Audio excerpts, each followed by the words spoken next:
সে যখন মাইক্রোফোন হাতে নিয়ে দাঁড়ান তখনই সবাই বুঝে যায় যে আসলে সৈয়দ আশরাফ আর আওয়ামী লীগের সাধারণ সম্পাদক হিসেবে থাকছেন না, তিনি নিজেই অন্য কারোর নাম প্রস্তাব করছেন এবং তিনি উঠে দাঁড়িয়ে নাম প্রস্তাব করলেন আওয়ামী লীগের সাধারণ সম্পাদক হিসেবে বর্তমানের সেতুমন্ত্রী ওবায়দুল কাদেরের, এবং তার এই প্রস্তাবকে সমর্থন করলেন আওয়ামী লীগের যুগ্ম সাধারণ সম্পাদক জাহাঙ্গীর কবির নানক।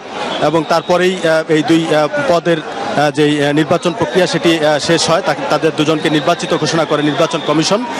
পরে এই নির্বাচিত কমিটি সভাপতি মণ্ডলীর সদস্য হিসেবে বেশ কয়েকজন নতুন নাম, তার মধ্যে সাবেক সাধারণ সম্পাদক সৈয়দ আশরাফুল ইসলামকে সভাপতি মণ্ডলীর সদস্যতে অন্তর্ভুক্ত করে সভাপতি মণ্ডলীর সদস্য হিসেবে পাশ করে নেয়। এবং আপনারা দেখতে পাচ্ছেন যে নবনির্বাচিত সাধারণ সম্পাদক তিনি বের হয়ে আসছেন।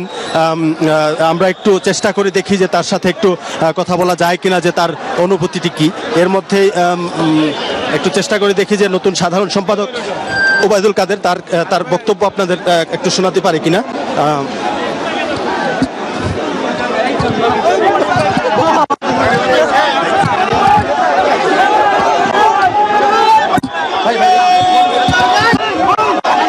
আমরা এখন নতুন সাধারণ সম্পাদক ওবায়দুল কাদেরের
ওবায়দুল কাদের তিনি বেশ অসুস্থ হয়ে পড়েছেন, বেশ শারীরিকভাবে তিনি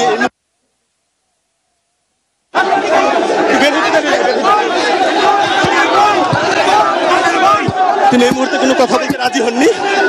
আগামীকালকে সংবাদ সম্মেলন করে তার অনুভূতি জানাবেন বলে জানালেন। এই হলো এখানকার সর্বশেষ পরিস্থিতি। পরবর্তীতে আপনাকে আরো নিশ্চয়ই কিছু জানাতে চাই। ধন্যবাদ।